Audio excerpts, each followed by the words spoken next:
Happy 420, Ted. Raise the roof, light a sploof. Don't break a tooth. Anyway, that's my limerick for the day. Happy 420, everybody.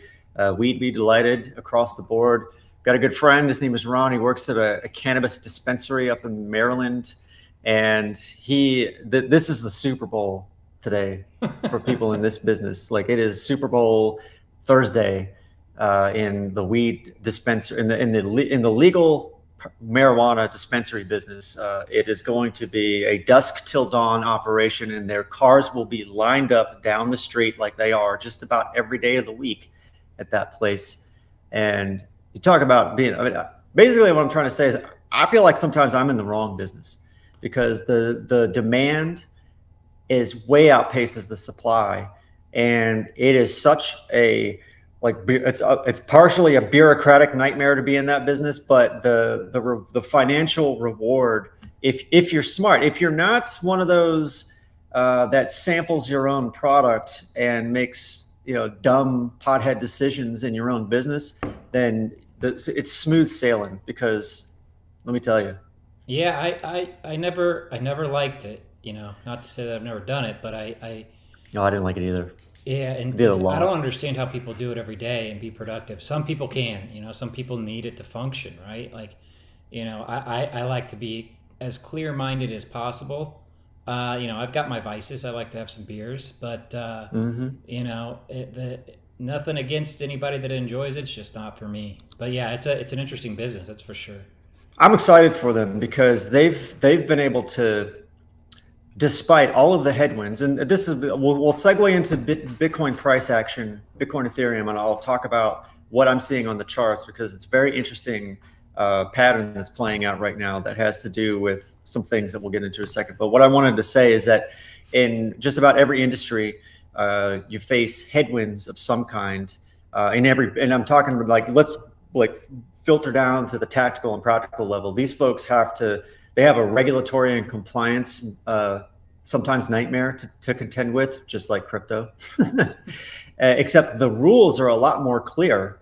Ironically enough, in the weed business, it is crystal clear what you can and cannot do, and who you have to report to, and why, and how, and when, and all of this stuff. And just like the banking industry, I have a little bit of a window into anti money laundering and all of the different apparati that are intended in the banking system to help prevent fraud and financing illicit activities and things like that.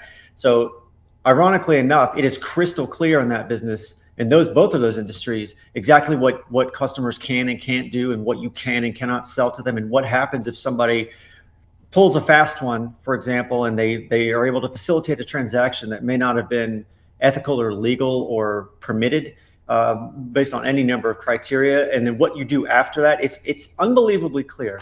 Yet here we are in 2023, and you've got the big banking lobby funded by the traditional finance business, who are not dummies. They see the threat. It's been looming for a decade, perhaps, but at least 6-7 years now, where this idea of the individuals being able to transact openly and freely between each other without them being the middleman, getting a cut on the front end and a cut on the back end. And I'm not suggesting that there's anything necessarily wrong with that. Is that, well, what I'm taking to task here is that it's getting dirty. There's a lot of dirty fighting, and people in our government are politicizing basic things like us being able to transact between ourselves as free citizens of the freest land in the nation, in the world. And it's incredibly unclear to crypto exchanges, and Coinbase has made this clear. Ironically enough, they've made it how unclear it is. Same thing with Kraken and all of the Gensler, the audacity. I mean, the question you got to ask is, who owns this guy? Who owns Gensler? And I think we can make some educated guesses. And I'm going to go out on a limb here. I know that there's a truck is going to show up at my house later with some dudes dressed in big overalls and caps with dark glasses on. I'm going to be whisked away for questioning later for challenging this like this. But the point I'm trying to get to is that the regulatory framework and all of the rules that are necessary for crypto exchanges to operate on U.S. soil and play by the rules is I won't say it's non-existent. I'll say it's incredibly unclear, and it's going to do exactly what. Is it Warren Davidson that issued the legislation or that wrote the legislation to try to get Gensler out? And basically, what I took from what he was saying, and the message here is that this clown is going to drive innovation and technology offshore, which is not what we want in the United States.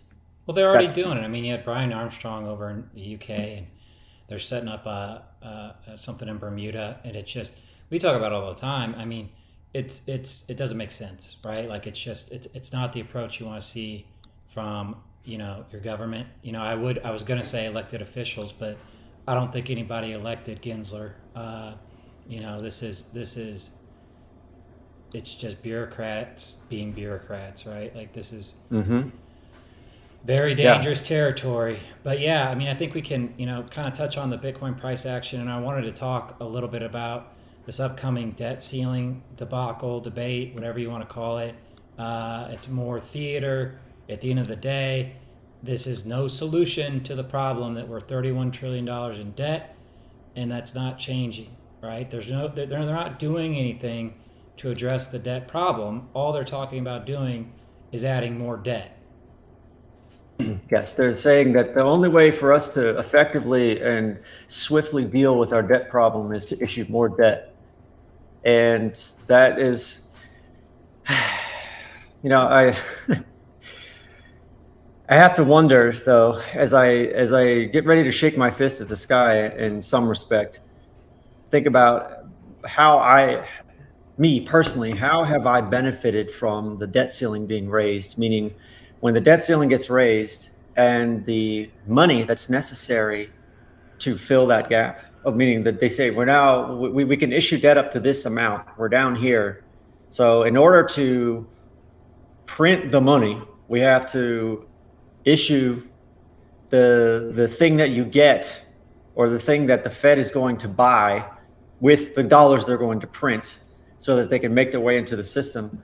And where do those dollars flow? I mean, all over the place. They go into I think the first and most obvious and easiest thing to talk about is that federal spending, federal agencies, government programs, subsidies. I mean, the list is like 400 miles long of all the different agencies, entities, programs, other beneficiaries, I'll call them, that every day of the year they are funded by government spending. Okay, and the federal government is the largest consumer of goods, I think, globally, perhaps the largest single consumer of goods and services. So that's another thing. I try not to get too wound up about this, because I realize that earlier in my IT career, for example, I was working in government as a sysadmin for an 8A minority disadvantaged business contracting firm that was like the bigger contract by law to sub out to these other smaller companies. But where does the funding for these programs come from? Like when the government's buying $100 million worth of contracting services from Boeing has to sub all that out. And it was me. I was the place that payroll, and like my chunk of payroll came directly from government spending for like 10 years. So here I am today. I'm like, we got to get this problem under control. But at the same time, I've benefited from it. So I'm not entirely blind and ignorant of why the question becomes, why is this even a thing? It's because there are government programs, there are spending needs, there are like basically mouths to feed around the country and perhaps around the world to fund the military, to fund A, B, and C. Yeah, but you could get into this, there's government spending, but how much of it is necessary, right? Okay, and I agree with you. How much of it is actually necessary is a whole nother can of worms. But the thing I was trying to get to is that the raw debate, or the central issue, is that in order for us to, and I guess the bigger problem is that there's interest payments that need to be made, and we don't bring in enough as a country in tax receipts to cover the cost of operating, period. Well, they have a spending problem. It's not a Yes, tax so problem. it's not a tax problem, even though the tax code is horribly stupid and complicated, and it had to, and an entire industry spawned from this problem that has gotten worse and worse. I'm talking about like the taxation, the tax code. It's incredibly complex. It's just layers and layers and layers of complexity and stupidity that they, like us regular stiffs, working stiffs, don't really know how to contend with that way. And we're forced to. I mean, effectively, if we want to do it right and be protected, the smart move is to hire someone who's been able to go deep and dig and develop an understanding of how to navigate this morass of legislated tax code crap. Anyway, let me bring it back around to the following: is that the bottom line is that if the debt ceiling doesn't get raised, it creates an even bigger problem where we are now technically in default and not able to make our payments or service the debt, as it were, meaning make interest payments.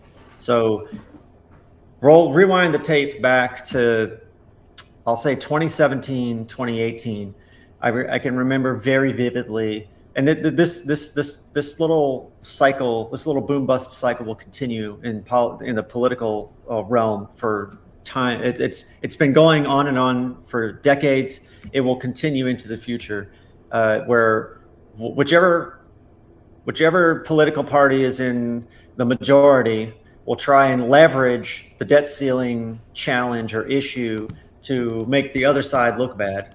And the other side will do the same and try to point out why the people who have the majority are the bad guy. But at the end of the day, and there it is, JP Morgan expects U.S. debt ceiling to become an issue as early as May. I'll argue it's already, I mean, if you're just now, if you're just now like learning in general, and you're like as a citizen about this debt ceiling issue, I wouldn't say that you're necessarily late to the party. It's just this has been going on for decades, and this will continue as long as we're in a system where we have to issue debt to pay debt to expand and grow as a nation. Then this will be a problem as far as I understand. So well, yeah, and here you have, again, Kevin McCarthy, who's I don't know what the guy's name is. What is he, the leader of the House? So he's on one side, and he said for 77 days, President Biden has ignored the impending debt ceiling crisis. Instead of leaving town today to give a speech, Biden should sit down with me, find an agreement, and avoid the prospect of his administration bumbling into the first default in our nation's history. So what the argument, what you're going to see is, oh, it's the Republicans' fault, and the Republicans are going to say, no, it's the Democrats' fault because they didn't negotiate.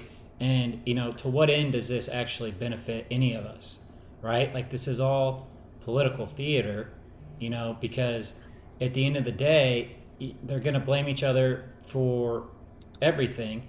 We get screwed, right? If they don't come to a deal and they don't raise the debt ceiling, which isn't necessarily like a great thing in and of itself, but they don't have a choice if they don't want to default, right? Like, so, it's either raise it or default. Is that correct?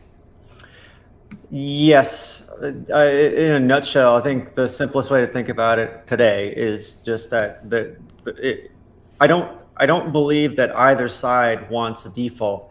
But what I do know is that both sides, because this is just how things are done in Washington, is that they're going to never let a crisis go to waste. So in the world of politics, you are constantly having to jockey for position and clamor for you're basically having to eke out ground. You're losing ground in some respects, and you're gaining ground in other respects. And all of this is designed to, what I'm trying to communicate is that the give and take and the wheeling and dealing has nothing to do with anymore. It has nothing to do with passing legislation that like makes people's lives better. It's all about how do we negotiate and how do we be seen to give in the right way that pleases our constituents and gives the other side what they need so that we can get what we want, because we're literally fighting for our careers here every every part of the election, the overall election cycle. It becomes a fight to stay, I don't want to say in power, but yeah, political theater, right? Like it's just that's this all is these people do anymore. It doesn't, like, I've completely lost confidence that they actually do anything for us. This is all just it's so rare that anything of meaningful gets done, and let me put it this way: what I've learned is that in the political realm, this theater is important. It's an important part of the process because it gives you time to think about the things that really need to get done, and you become a strategist in simply what I'm trying to communicate is that you have to be a strategist about picking the battles because there's an infinite number of battles. All the constituents, everybody wants something different, but you have to be very considerate and thoughtful about picking the things you're going to fight about, because you don't want to, like the Pelosi's and the Warrens of the world, the only time they ever open their mouths is when they're trying to feed the mainstream with something to get their attention. Because I can promise you what Elizabeth Warren, for example, is never going to talk about is her private jet and all of the investments she's made and all of the things, on her government salary. She's somehow been able to amass a pretty substantial net worth. Not that there's anything wrong with amassing a large net worth. I mean, this is America, land of the free, home of the brave, land of opportunity. And, she's a business person who's chosen politics as her industry. And I'm not even upset about the net worth thing. That's if it was anybody else, somebody well, else, I could pick on you. It is ridiculous that there's so many of them that become deca and centimillionaires after serving 40 years as a politician on a salary of 150 grand.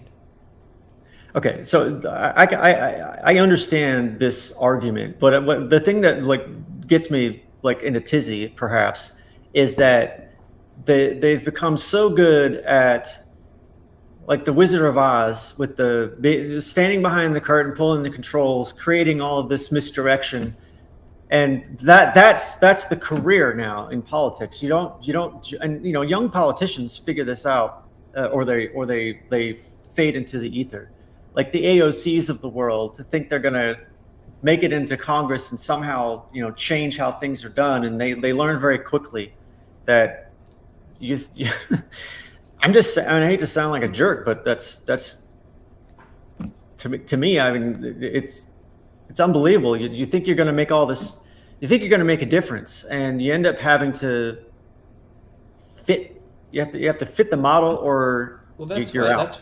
that's why I think the real people that can make differences are founders that make products that people use, right? Like, I think if you really want to make a difference in the world, and that's why I take the approach that that's the only thing you can do is build stuff to make people's lives better, right? And these politicians don't do that, and instead what they do is you've got this debt ceiling coming up, which is a big deal because they bargain and negotiate for their own interest, right?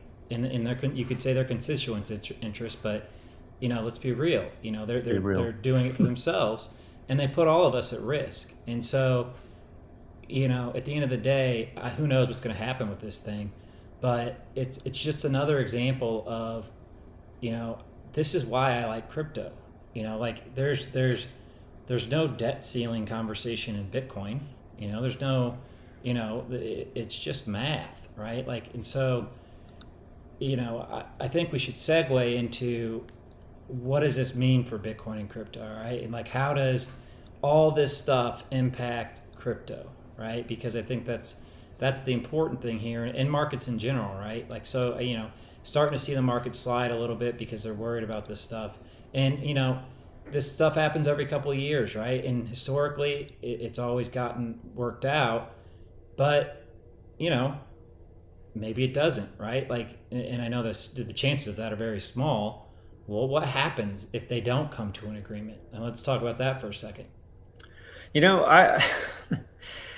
Because they've always come to an agreement, we've never had to see or become privy to like what actually would happen. So I don't really know how to speak intelligently toward what would happen, but I'll make some basic assumptions. Is I think, and I could be completely wrong about this. I think that certain government programs would be earmarked to be shut down or just not. They would like for example, when they in the past. Another before I go any further, what is very suspiciously missing here from this debt ceiling debate is any whisper of a government shutdown. Remember, and like rewind the tape a little bit. How many Yeah. times have they said, "Well, since we can't come to agreement on the spending plan, we're just gonna the U.S. government's gonna shut down for 3 weeks, into the end of the year or whatever, and we're gonna close all the museums." Because we can't afford the security guards and the electricity bills, and we're going to close all of the national parks because we can't pay the park rangers. And it's like, whoa, whoa, whoa, poor, pitiful. And really, the people that suffer are government employees because there's a lot of them. And Yeah, but I mean, they get paid. It's not like they don't get paid. But remember, this is just what they say. They say we're going to shut down the government and we're not going to be able to open. We're going to have to close all these public attractions. Young children won't be able to get on the school bus and take a field trip to Washington D.C. to look at Abraham Lincoln's statue because there'll be a big "We're closed" sign out front. Government shut down. Blah blah blah, and everybody's like, okay, no, we got to keep that going. So, but what I'm trying to illustrate here is that line item is missing, or that narrative is missing good point from this debate today in 2023 on 420. Okay, so, and a matter of fact, here on 420, I feel like I'm high when I'm looking at this stuff because it feels like I've like what was it? Will Ferrell character in that movie, was it Zoolander? He's like, I feel like I'm taking crazy pills and. And here we are, these grown ass adults, very, very smart people, very like skilled in what they do. Okay. There's no doubt, you don't become a charlatan of Elizabeth Warren's caliber by being stupid and not talented and skilled. Okay. The point I'm trying to get to is that perhaps the thesis I'm crafting here, or has been brewing in my own head, is simply that what's missing today is that the government shutdown piece is missing. So the question that you asked was, what happens if we actually default? And I think initially it's more of a cascading, like domino effect, where interest payments on bonds or people holding treasuries wouldn't get paid. Government programs, museums would shut down, things like that. That's a big deal. Let's start with the bond thing, right?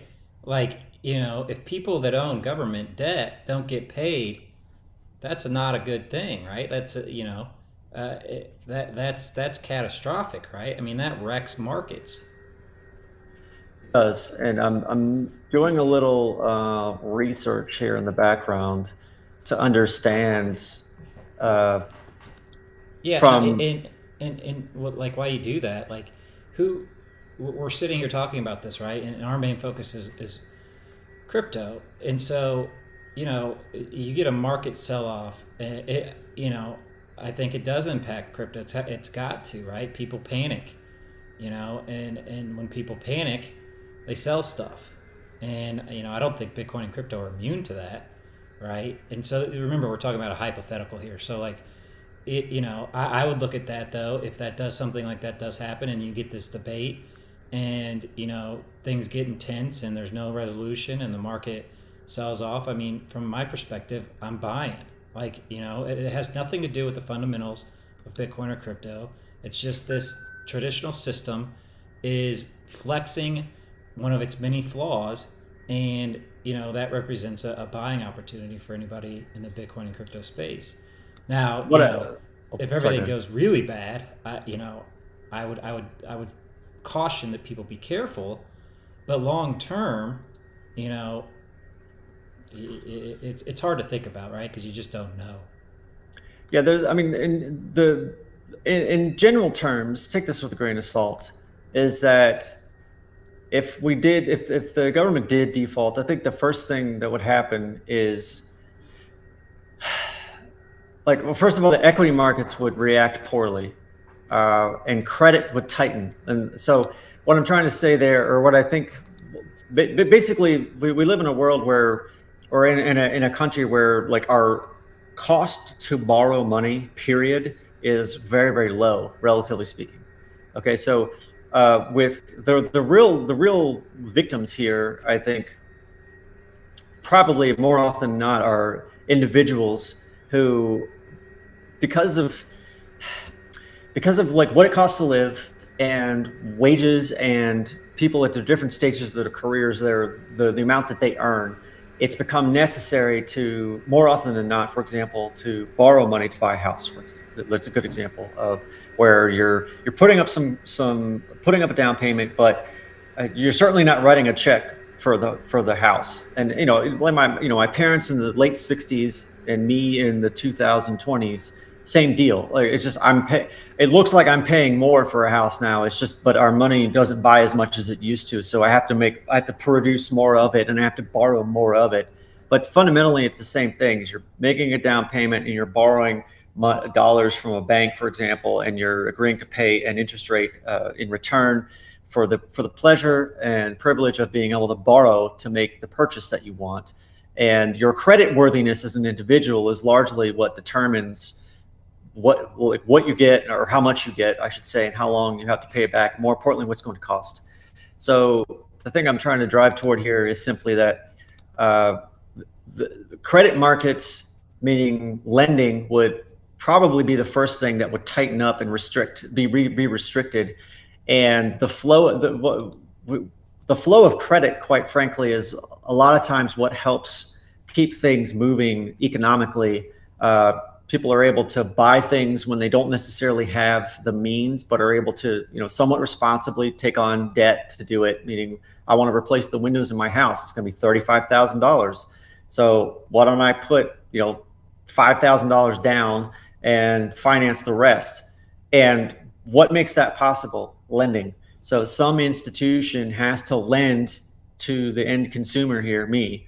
But what happens if they're not able to lend? Or if we default in our debt as a nation and our sovereign debt, we become less creditworthy as a nation, that means that it's going to cost more to borrow. So borrowing costs end up going up, is what I'm trying to say.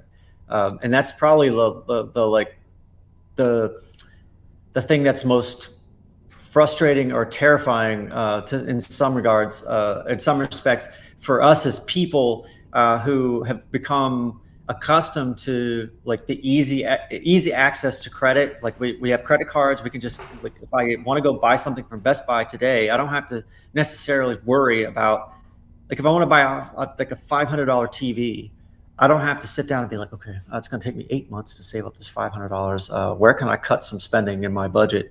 We don't sweat it. We know that, or we believe in our minds that our next paycheck is coming, and we look into the future and we spend based on our projected earnings. For example, this is what companies do. They make projections and they sell stock, and meaning they're issuing collateral in order to take money from stock people that are buying their shares. The point is that when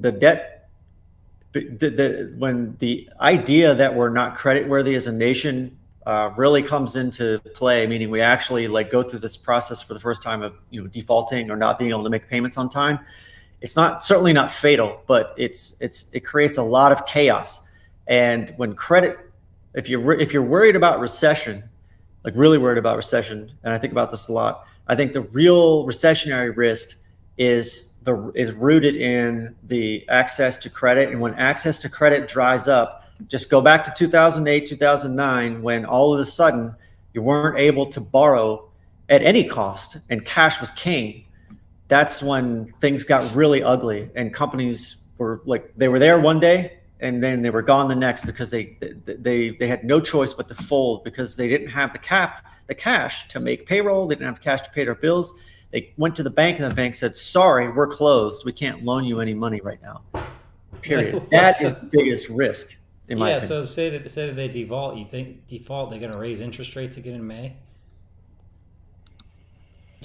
I mean, it's all so crazy. It's like it's just insane. Like yeah. I mean, it's just like, you know, as an average person, an investor, you just look at this stuff and you're like, my God, like these people, this whole thing is just so silly. Like, you know, and it's, you know, we don't have the information we need most of the time to be able to look at this stuff and profit from it, right? Like we're not, you know, we don't have Aladdin. You know what Aladdin is? Is that the guy in the lamp? Well, it might as well be. That's BlackRock's AI. And they've had this system for a long time. And, makes sense. Yeah, and so we don't have that information, right? Like, so, you know, these companies worth gigabillions of dollars have this proprietary AI and have for a while that they model stuff out, make decisions on. And, you know, me and you, Ted, sitting here looking at a Bitcoin chart just don't have a chance, right? Like, you know, in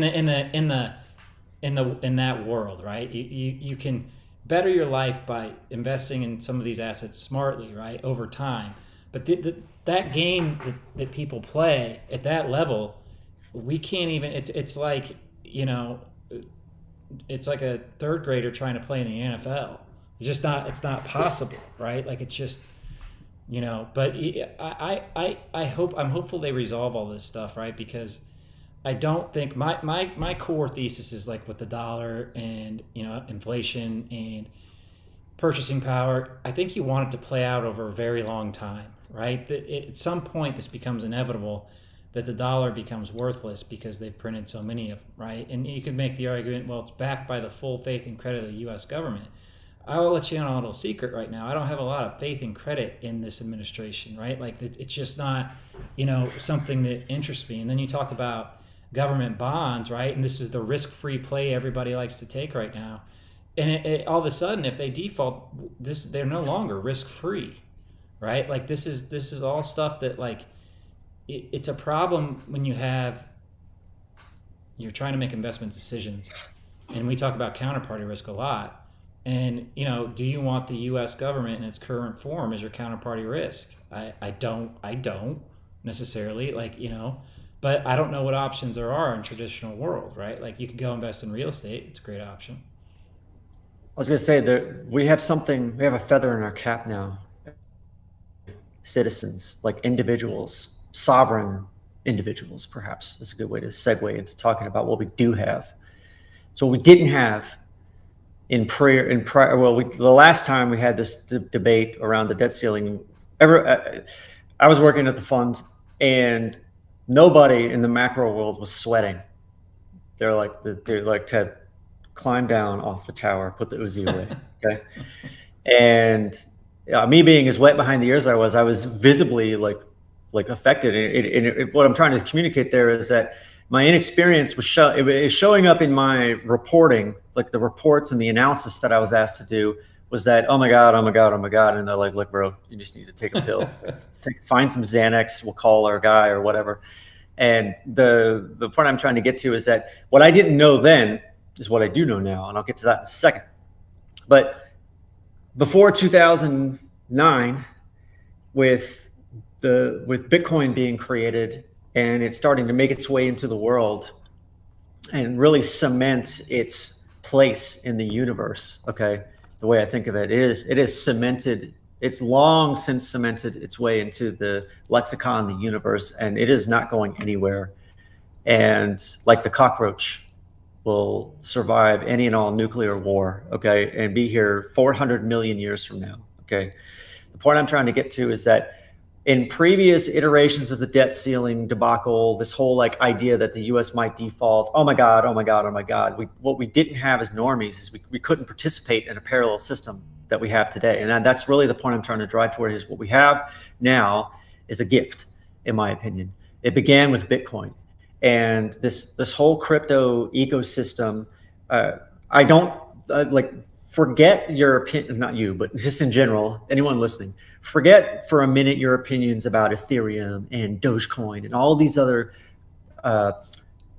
crypto tokens. yeah, all these other experiments.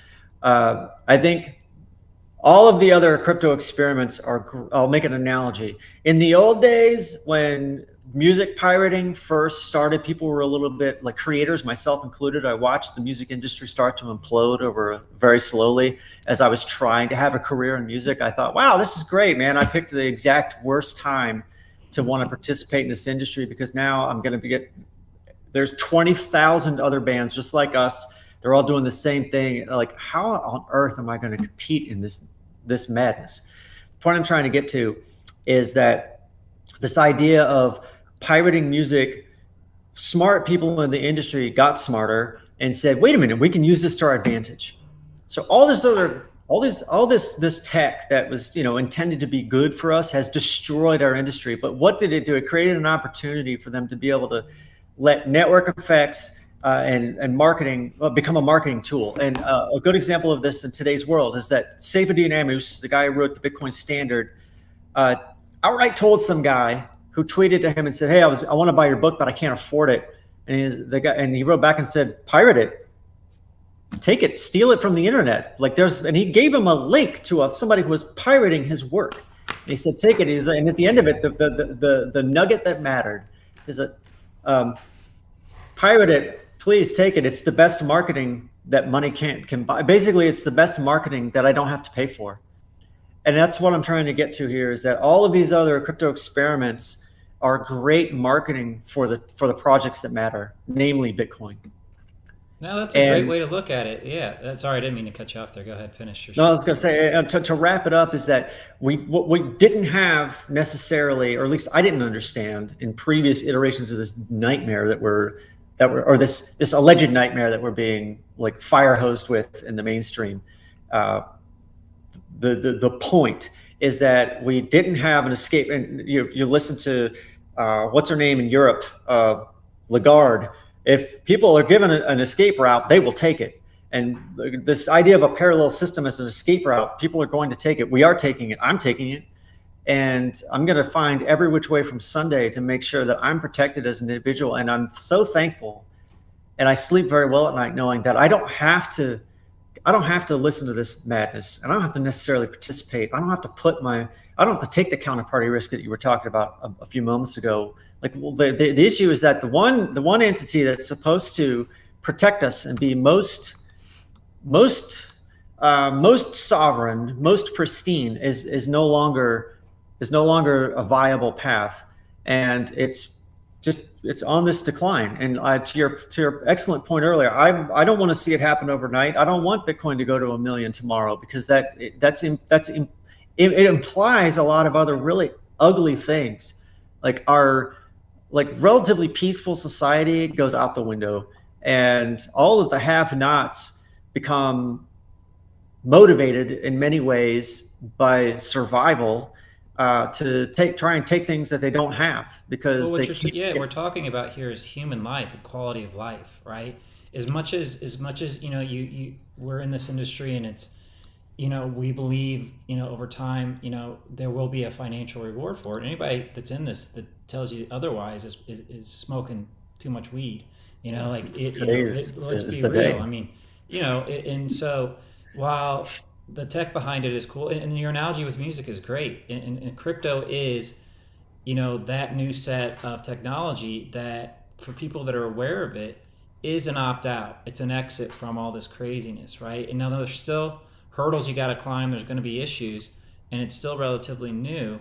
But this idea of an opt-out from the current system, and I think that's why you see so much pushback from government, and that is why you see so much pushback in big banks. They don't want another option, right? They don't want people to have another option. They want to funnel us into their ultimate goal, which is a CBDC, right? And all this talk, everybody's like, oh, it's not going to happen, or don't worry about it. Well, I was thinking about this stuff 2 or 3 years ago, and it wasn't on anybody's radar, right? And I think a lot of us were.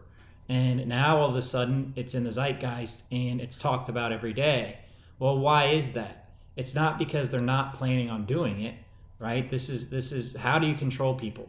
That's how you have to think about these governments, and that's what they want. They want to control people. And to circle it back around, like to the debt ceiling and crypto and all this stuff, it you know, I history suggests they're not going to default, right? And so we're probably going to get this big, huge battle. It's going to be all over TV. It's going to get, oh, the Republicans are destroying it. Oh, the Democrats are destroying it. Like, truthfully, these people should be fired on the spot for not being competent enough to get this just done, right? Because if you don't get it done, the outcome is terrible, right? Like, or that's what they've told us, maybe getting rid of some government spending is good. Maybe closing government stuff is good. Maybe we don't need so much of this, right? There's an argument to be made for that too. But the bigger issue is, the things that we do need, if they don't get funded, you start to, particularly like with the bond issue, right? Like if bondholders don't get paid,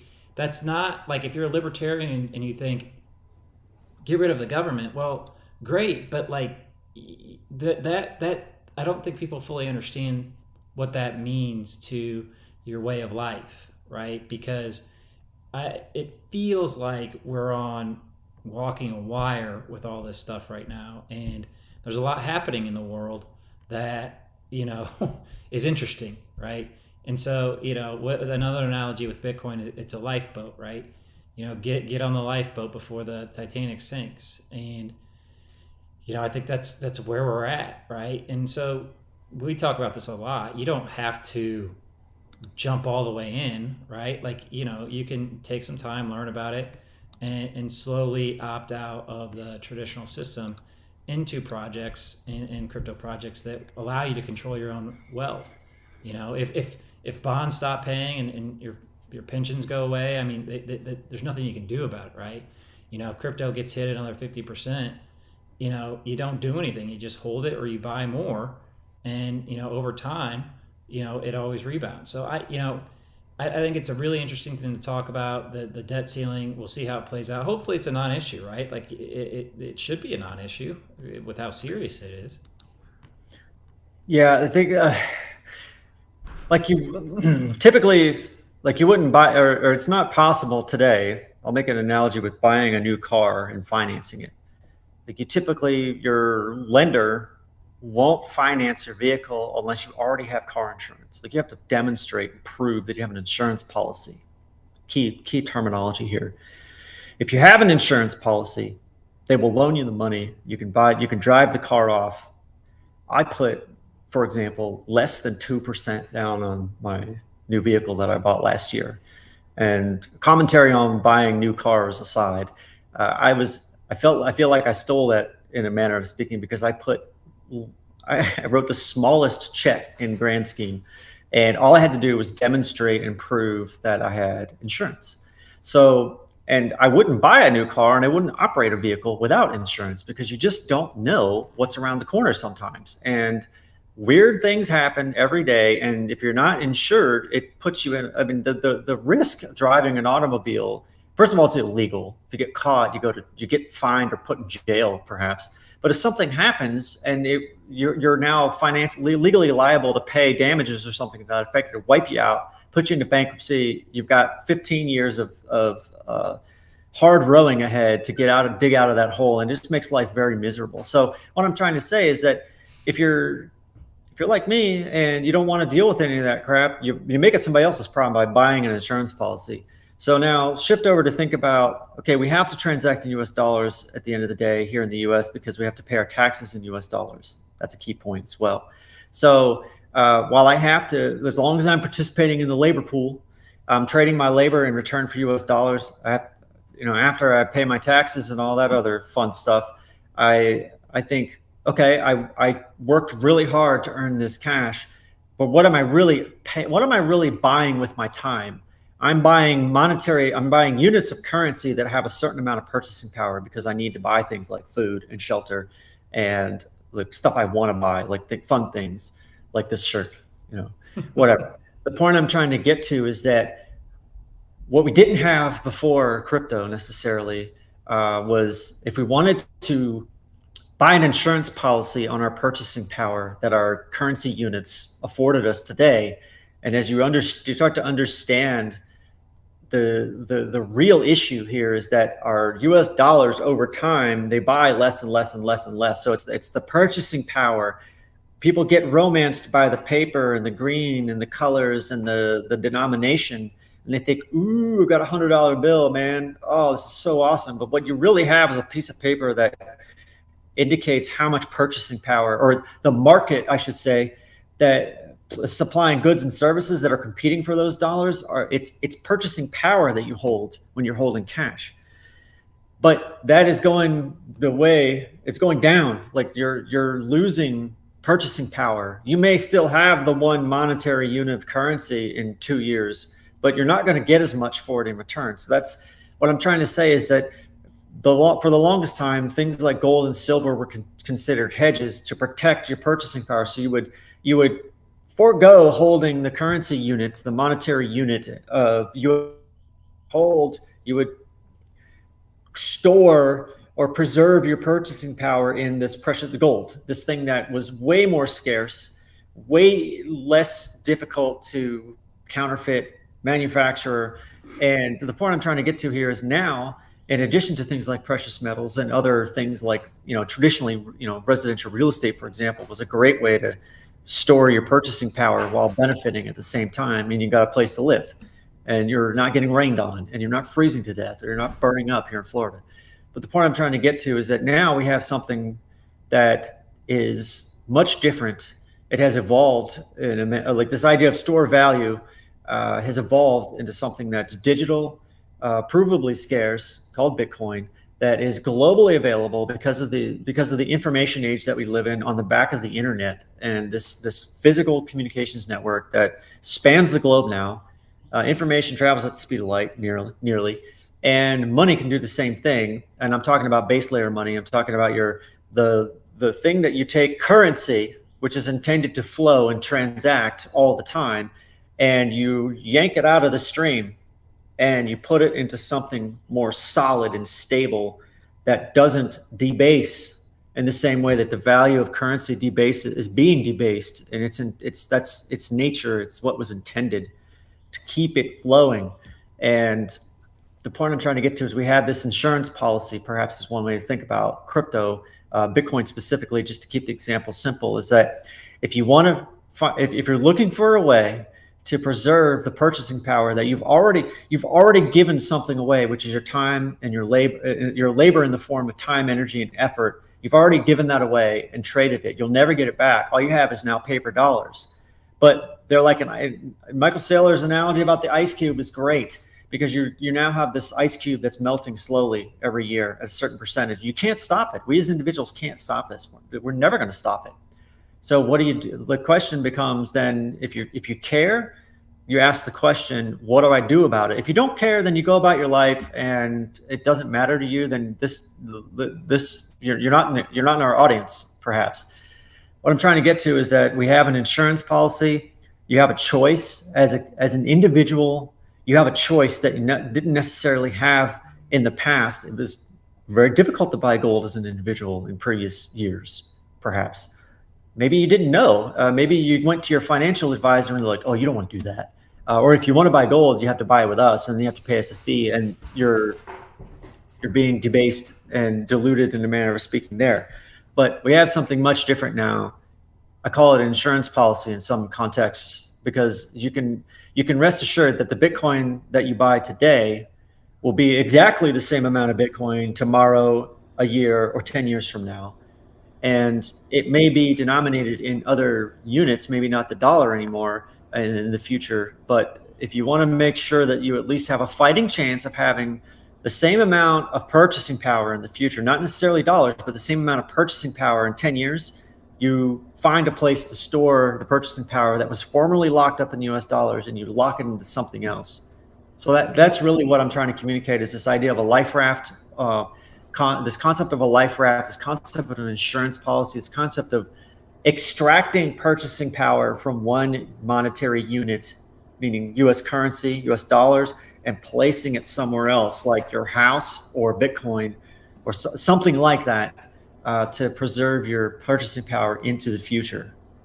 because No, we I think don't that know was what's a going to happen. yeah, no, that was very well said. I mean, I agree, and I think that's the the main point here is that if you buy Bitcoin, your purchasing power is preserved, and it might not be preserved in dollars because in 5 years we might not have dollars, right? And like, look, I get that in 2023, there's a lot of people that'll hear that and say that's crazy. You don't know what you're talking about. You know, the dollar's always going to exist because we have tanks. All right, fine, whatever. Like, still, it's going to exist, but what will happen also is your purchasing power with that dollar will be drastically less in 5 years than it is today. So I think you articulated that very, very well, and I think that's a great way to think about it. So I think that's a good place to wrap it up for today. We talked about the debt ceiling, a little bit how it might impact crypto. What happens if they default?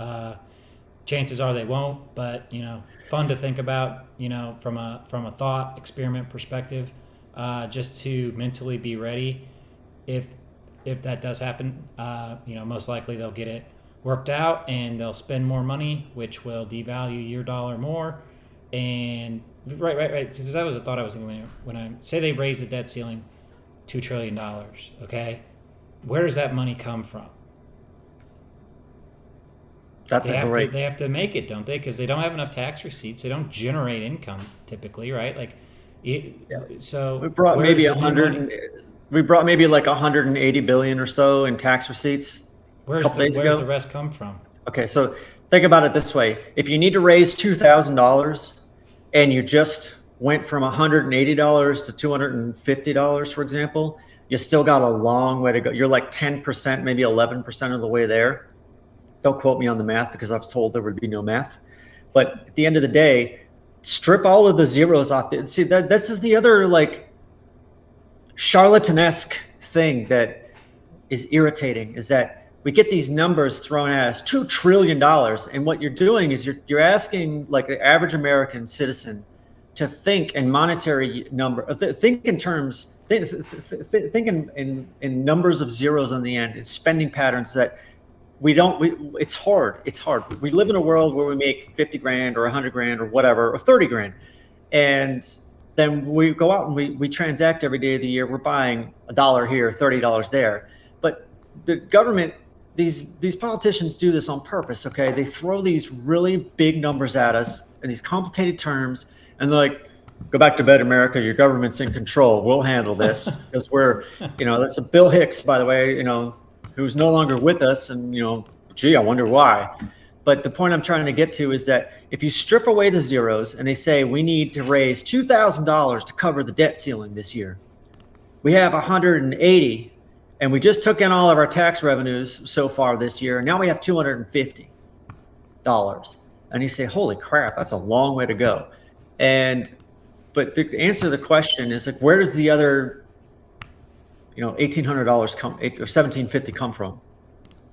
It's going to come from the Federal Reserve. And what they're going to do is they're going to punch a few keys on the keyboard. And don't take my word for it. Watch Jerome Powell and Kashkari and the other guys on their 60 Minutes interviews where they talk explicitly about how they fund banks. They mark up the accounts at the recipient banks for federal spending.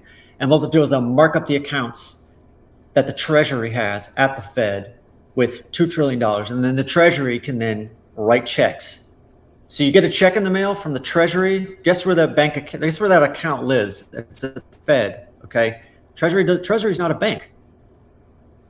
They don't have accounts. They're not a bank. They have their accounts at the Fed, just like everyone else. And all of the money that they print into existence lands electronically in the accounts at the Fed, and then that gives the government, by way of the Treasury, the ability to spend, and make sure everyone's made whole. And that money lands. It goes from the accounts that the Treasury has to the accounts that you and I have, or that Boeing has, or government agency X has. And then they spend the money into payroll accounts with ADP at their bank, which is also maps back to the. It's all like one giant spreadsheet in the sky, and it's just moving numbers around. To make that difference, though, they have to create money. That's right. So in order to do that, they have to, quote unquote, sell bonds and people buy the bonds, okay, and then they print the money into existence. Well, that's good for Bitcoin, is it not?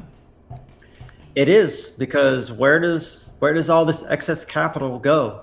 It's like electricity. It follows the path of least resistance to find a place. And the smart money on Wall Street and in the traditional finance system know how this works. So what do? They make sure that they're somehow going to like be recipients of this to facilitate these transactions, and they vector it into different types of assets. And then what happens is asset values rise. Everybody feels rich, yet nothing's changed from one day to the next or one quarter to the next. The companies that end up benefiting from this and other asset prices go up because there's more capital available, and it makes it easier for people to bid the prices. The prices get bid up a lot easier. Now imagine if there was only a fixed amount of money in the world, which is what Bitcoin's promises, is that there will only ever be a certain fixed amount. And imagine what happens to pricing when you have to compete with everyone else who only has a finite amount of capital. They can't just go borrow willy-nilly. They have to put up collateral to get somebody to part with their money that they can't just get. They can't just make more of it. Like last example, I have to go to the grocery store if I want to buy cabbage or lettuce to make a salad today. But what happens if I'm like, wait a minute, I got some land out here. I'm going to go make a garden, and I'm going to get some seeds. I'm going to buy the tomato from this grocery store one last time, and I'm going to use that. I'm going to start making my own. I just printed tomatoes into existence. Now the supply of tomatoes goes up. What happens to the price of tomatoes? Because I can take my tomatoes now because I'm smart. Like, well, wait a minute. If the grocery store is making $1 for tomatoes, I can sell mine for 80 cents. I can undercut them on price. So now the cost, the supply of tomatoes goes up, and it takes less money to buy tomatoes because they're more freely available. So I'm trying to say there is that, like, as the supply of capital goes up, it makes things cost more. Hopefully I made that analogy right. Maybe my tomato analogy wasn't great, but the point I'm trying to make. The point is, right? Like, look at this graph I put up here. $2 trillion. Look at, so you got a 10,000, a million, 100 million, a billion, and a trillion. This is a great illustration of how much money a trillion is, right? Like it's pallets of the billion stacked out to, that's the crazy part, right? Because this thing, the numbers are so huge now, and everybody acts like, they're throwing the $1 trillion number, around like it's nothing. There's so much of this stuff. And I think the differences between your tomato analogy is I can't go make more of this money with a click of a button, right? Like in the sense that the Fed can, right? Like, right. I don't have that ability as a citizen, right? Or if I do that, I go to jail, right? Like, so it's hard to kind of understand sometimes like what actually is going on here. And when they're raising the debt ceiling, technically what they're doing, right, is they're increasing the money supply. Is that a correct way to say it? Yeah, so the supply of available capital in the system goes up.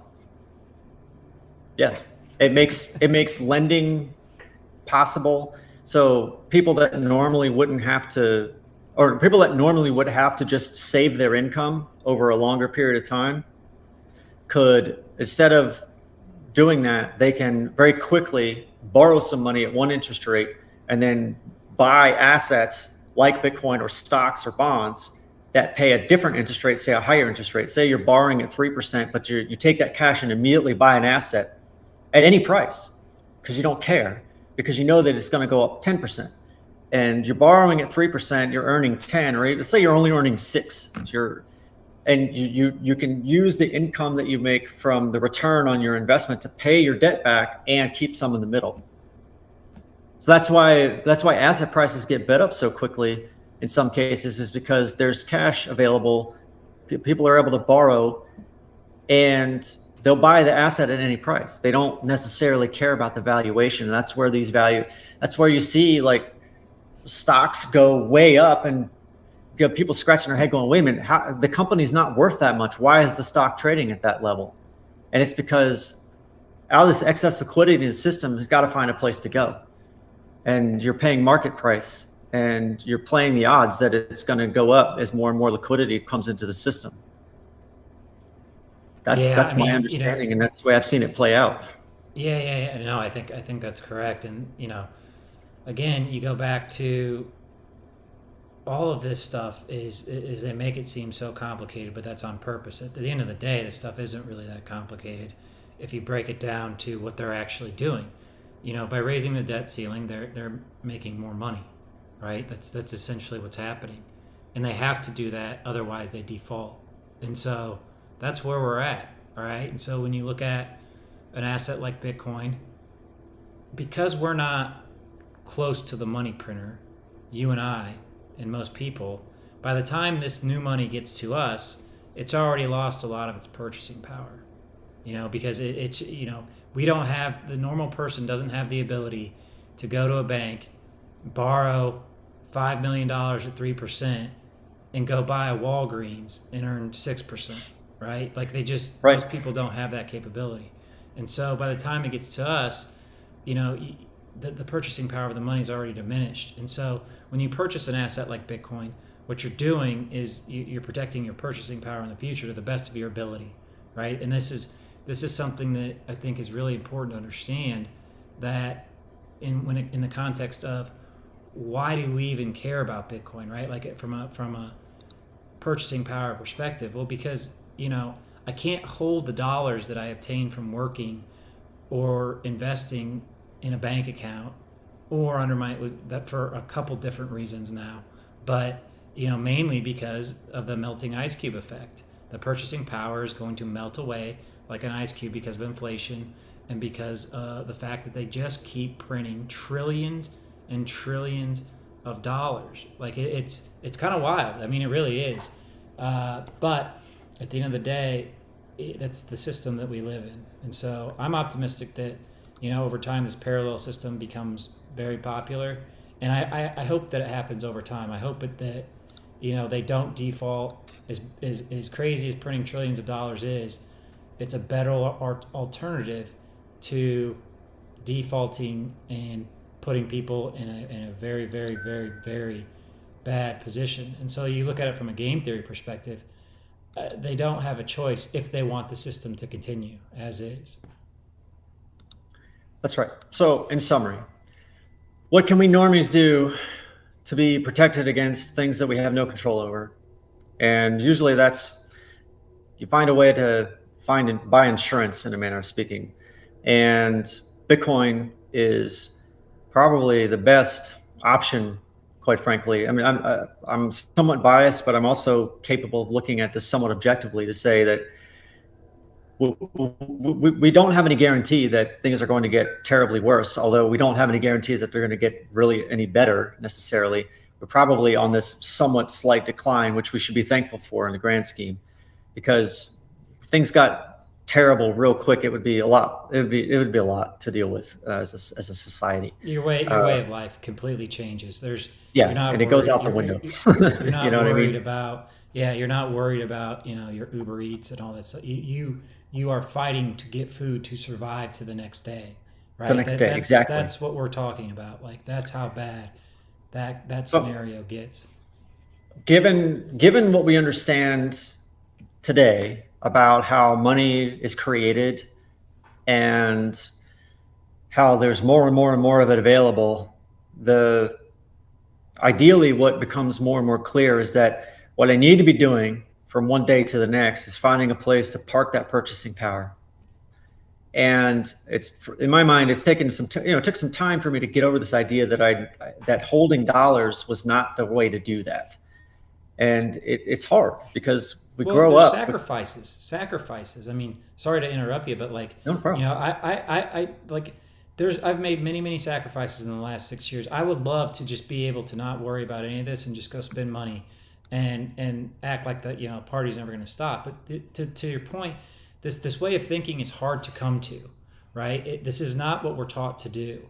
And so I think people need to be give themselves some grace when learning about this stuff, because it kind of goes against what you're taught and and how the rest of society acts. That's right. So to give yourself a fighting chance in the future and to protect against things you have no control over, you find a place to store your purchasing power.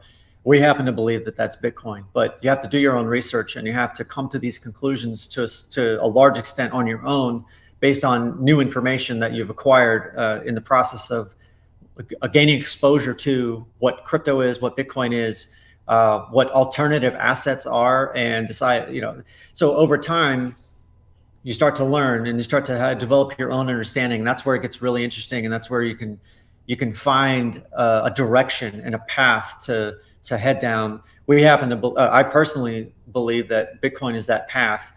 And while I don't recommend you do anything without doing your own research first, and remember, this is not financial advice in any stretch. This is just trying to convey some information from mine and yours perspective collectively here, that this is the world that we see. This is the way we see it. This is also what we're trying to do to bring this back around to like the sunny side of the street, is that there are things that we can be doing today and in the short term that give us a fighting chance against the things that we have no control over that might happen in the future without disrupting our lives. Meaning we're not creating so much chaos in our day to day because we're terrified. We're finding some peace perhaps, and understanding and developing an understanding of how to navigate the terrain in the world today. Yeah, and I think it's important to remember too, like from my perspective, when it comes to Bitcoin, all I'm doing is analyzing the world that exists today and trying to find a path that's best for me, right? As you learn about this stuff, that path for you may be completely different. But I've always said with Bitcoin, there's a chance we could be wrong, right? And maybe that's not the best place to do that. But all I can do, and all anybody can do, is look at the information in front of them at the time and make the best possible decision they can at the time. You can't see the future. You don't know. And so that's why I always wanted to, like, when people get into this stuff, you don't need to dump everything into Bitcoin right now. I mean, and Bitcoin's not the only option. I mean, there's gold, there's silver, there's real estate, there's art, there's, you can buy wine, you can buy, there's endless options for this stuff. But, for a lot of reasons that we talk about on a daily basis and that we will continue to talk about, I've come to the conclusion, as has Ted, that, Bitcoin is a great solution to this issue, right? And it's what works best for me and my lifestyle. I'm single, I don't have a family. If you got a family, you got other objectives. You gotta pay, you gotta have a house, you gotta pay for school, you gotta pay for your kids. It might not be the same for you, but the important thing is that you do understand that what's going on is happening. Like, this isn't like, people are sitting around and saying, oh my God, they're now trillions of dollars in debt. Those guys are crazy. What are they talking? That's a reality. Like, it's not like you live in a world where, that's not true. So, do your own research, make the decision that's best for you and your family, and, just try to do the best you can with the information you have at the time, and then don't ever look back. I mean, there's nothing you can do, but I think it is important too, as people that are proponents of Bitcoin, to understand, when people listen, that yeah, we could be wrong. Sure.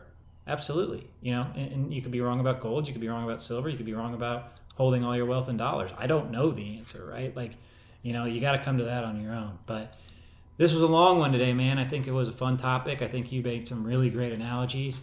We talked about the debt ceiling. We talked about, again, the amount of money, trillions is like, if you really sit and think about it, it's absurd. Like, and it's so I just find that interesting, because our brains don't do well with large numbers. Not ours, you and mine, like human beings. It's very hard for us to understand, these large numbers. But I think that's a good place to wrap it up today. What do you think? I think it's good. Hopefully this will help somebody turn down the fear and the noise and the FUD in their brains, and help them think a little more clearly about like what they can be doing in a way that helps them. You know what? Maybe I changed my mind. Maybe I will participate in 420 after talking about all this stuff. Take the edge off. But anyway. Yeah. All right, man. All right. Have a See you all in the next